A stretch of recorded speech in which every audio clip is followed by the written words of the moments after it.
Kali ini, kita akan membongkar salah satu babak paling mendasar dalam sejarah Jawa, kerajaan Islam yang paling tua. Tapi, apa cerita yang kita tahu selama ini udah bener?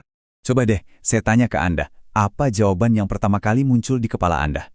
Pasti jawabannya Kerajaan Demak, ya kan?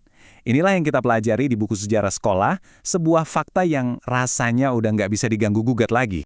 Tapi, pernah kepikiran nggak, gimana kalau fakta yang kita anggap pasti itu ternyata, kurang tepat? Oke, sebelum kita bongkar lebih jauh, ayo kita lihat lagi deh cerita resmi yang mungkin Anda pernah pelajari. Kisah tentang Demak dan Majapahit. Jadi, ceritanya kan gini. Demak itu kerajaan Islam pertama di Jawa. Raja pertamanya, Raden Patah, menyerang ayahnya sendiri di Majapahit. Terus, dengan dukungan Wali Songo, Majapahit pun runtuh. Wah, dramatis banget kan?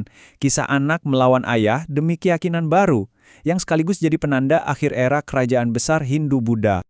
Nah, disinilah letak masalahnya. Ada keraguan besar yang datang dari orang-orang yang justru hidup dan melihat langsung di zaman itu. Ini dia nih yang menarik. Ada seorang penjelajah Portugis namanya Tome Pires. Di tahun 1513, dia nulis kalau kerajaan Majapahit itu masih berdiri kokoh. Bukan cuma berdiri, tapi masih super kuat. Katanya punya 100.000 prajurit. Ini kan kesaksian langsung yang bikin cerita tadi jadi goyah. Dan bukan cuma dia, 9 tahun kemudian ada lagi orang Italia, Antonio Pigafetta. Dia juga mengkonfirmasi kalau kerajaan Majapahit alias Majapahit itu masih aktif. Jadi poin pentingnya apa? Kita punya dua saksi mata dari Eropa yang beda negara, beda waktu, tapi sama-sama bilang Majapahit masih eksis. Jelas ini bertentangan sama cerita yang kita tahu. Oke, kalau cerita Demak ini ternyata nggak sepenuhnya benar. Terus, siapa dong kandidat lainnya? Ternyata, catatan sejarah itu nunjukin ada beberapa kekuatan Islam lain yang nggak kalah hebat di pesisir Jawa. Kemungkinan besar karena mereka ini pusat perdagangan. Ada Giri, yang dipimpin Sunan Giri. Bahkan Tome Pires bilang penguasa Giri itu Pate, atau raja, tertua di Jawa. Ada juga Surabaya sama rajanya Arya Lembusura. Terus ada Tuban dengan Arya Teja. Mereka ini semua pemain besar, ada sebelum atau setidaknya barengan sama Demak. Nah, kalau kita susun ulang kronologinya berdasarkan bukti-bukti ini, gambarnya jadi beda banget. Lihat deh, Lumajang muncul paling awal di akhir abad ke-12, baru disusul Surabaya dan Tuban, terus Giri, dan Demak itu paling akhir.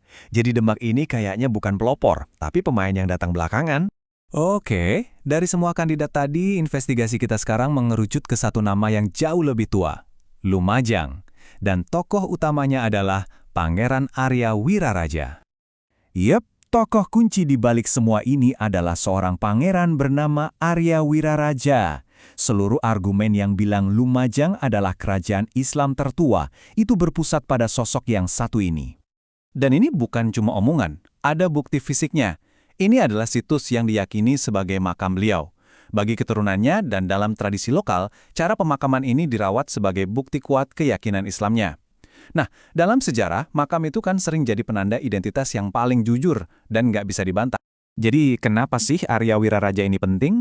Karena ada dugaan konflik besar antara dia dan rajanya, Kertanegara dari Singgasari. Akar masalahnya? Keyakinan. Arya Wiraraja diyakini seorang Muslim, sementara Raja Kertanegara itu penganut aliran Tantra Bhairawa, sebuah aliran yang cukup unik dan kadang ritualnya dianggap ekstrim. Perbedaan keyakinan ini ternyata bukan cuma soal pribadi, tapi jadi urusan negara. Kertanegara punya ambisi besar untuk ekspansi ke seluruh Nusantara, sekalian menyebarkan ajarannya. Arya Wiraraja, sebagai seorang Muslim, jelas menentang ini.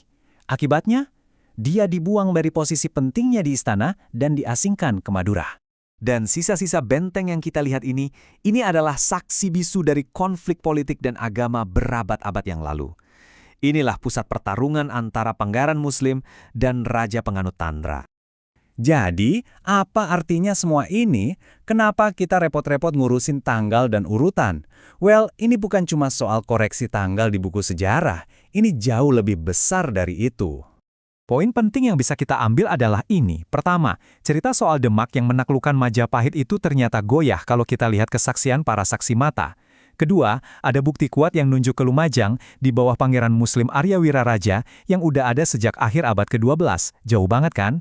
Ini nunjukin kalau kedatangan Islam di Jawa itu prosesnya lebih pelan, lebih kompleks, bukan invasi besar-besaran.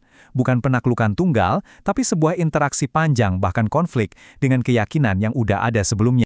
Jadi, runtuhan di Lumajang ini bukan cuma tumpukan batu tua. Di dalamnya tersimpan sebuah cerita yang bisa mengubah cara kita memandang sejarah awal Islam di Indonesia.